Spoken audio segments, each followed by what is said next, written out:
para aproveitar o gancho do tenho Leozinho, um também ponto pra conversei com duas gente. pessoas ontem do São Paulo e as duas negam troca de comando e garantem que o Carpini vai continuar. Eu quero só fazer uma provocação também depois, mas vai aí, Caião, depois eu vou fazer uma provocação para você aqui. Eu ia só em cima do que o Léo tá falando, porque beleza, eu acho que a gente pode dar tempo e a parte tática, dependendo do estilo de jogo, por exemplo, o estilo do Diniz é um estilo que demora para você pegar. Então, provavelmente no começo, como aconteceu na seleção brasileira, mal resultados vão acontecer. Agora, o que me preocupa muito no que eu tenho visto do Carpini é a leitura de jogo. Ontem o Michel Araújo jogou em 3 posições diferentes. O Lucas, ele entra no meio, aí ele vai para a direita, ele pula para a esquerda. Para mim, ele está mexendo muito mal. Configura o time no mesmo tempo mais de uma vez. Então, assim, o que me preocupa, porque, repito, a parte tática, tá jogando melhor ou pior, até poderia ser aceitável. Agora, na minha visão, tá? Eu não sou profissional de futebol, mas eu sou torcedor remunerado aqui. Então, assim, na minha visão, ele lê muito mal o jogo. Ele lê muito mal. Se ele achava que existia um problema no meio de campo do São Paulo, por que colocou o Michel Araújo e não o Rames? Tem questão pessoal, tá bom, não estou nem questionando isso. Aí ele coloca o Michel Araújo de meia, depois joga o Michel Araújo para a esquerda para não mexer no Luciano, aí depois joga na lateral. Cara, ficou uma zona. Então, para mim, ele está tomando decisões muito erradas. E eu não sei se com 20 dias de treino ele vai melhorar a forma de pensar o time, entendeu? Então, assim, o que me preocupa é a leitura tática do Carpini mesmo. Eu não sei se há tempo de melhoria.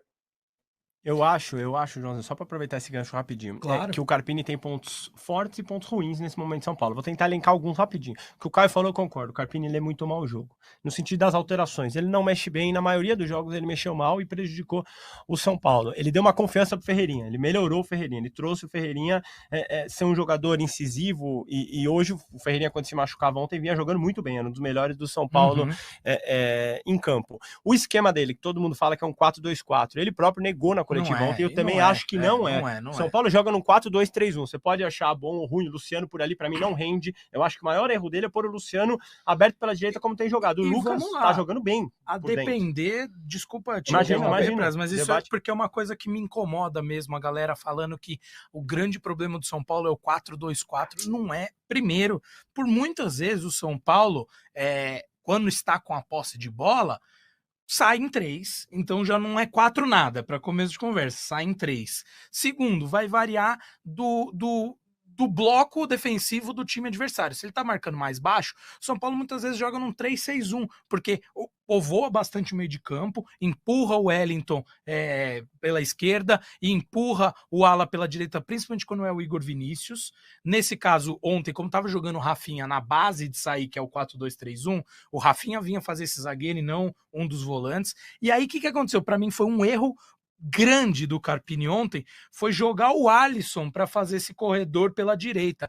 O Alisson tem sido o motorzinho do São Paulo nesses últimos jogos, nesses últimos tempos, por dentro.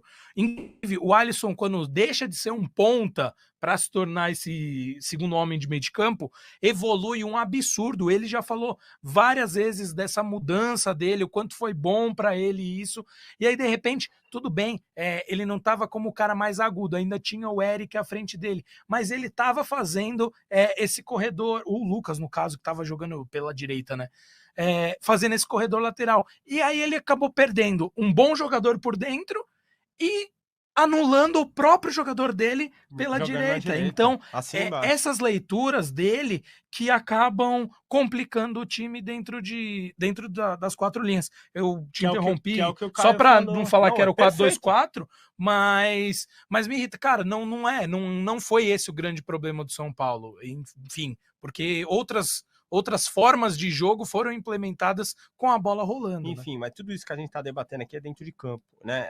Assim, por exemplo, o Luciano, para mim o erro do Carpini é bancar o Luciano titular de qualquer jeito. Tanto que quando ele tira o Luciano, o São Paulo faz bons jogos, como fez contra a Inter de Limeira, só que o Luciano entra muito bem e ganha vaga no time. O Luciano e o Lucas, eles jogam exatamente no mesmo local, atrás do centroavante. É muito difícil colocar os dois em campo. Tanto que o Dorival mata a charada ano passado, quando ele tira o Luciano do time, abre o Rato do lado, o Nestor jogador do outro, deixa o Lucas atrás do Calero, o São Paulo encaixa e faz os grandes jogos que fez na Copa do Brasil. É muito difícil você acomodar Lucas e Luciano, porque eles ocupam o mesmo local de campo. Acho que esse foi o grande erro do Carpini. Eles podem até partir de lugares diferentes, mas eles vão ocupar a mesma região. Esse é o grande ponto. Exatamente. Então, assim, para mim o ponto é esse. E no todo do Carpini, por que não demitiria? Quais são os jogos pesados do Paulistão? Que vale mais? Os clássicos. Para mim, o São Paulo foi melhor que o Corinthians, que o Palmeiras e que o Santos no Paulistão. Eu acho, nos 3 jogos do Paulistão. Perdeu pro Santos, mas jogou mais, teve gol anulado do Eric, terminou sufocando o Santos. Ganhou do Corinthians em Itaquera, como o Léo falou, um Corinthians em frangalhos, mas foi lá dentro e ganhou, algo que ninguém tinha feito. Perfeito. E empatou com o Palmeiras 1-1 num jogo em que a arbitragem foi muito polêmica, e para mim o São Paulo foi melhor que o Palmeiras nos 90 minutos. Na Supercopa eu acho que não, foi um jogo muito equilibrado, mas acho que o Palmeiras foi um pouco melhor que o São Paulo na final da Supercopa, mas nos jogos grandes o São Paulo fez boas atuações. Esse é meu ponto.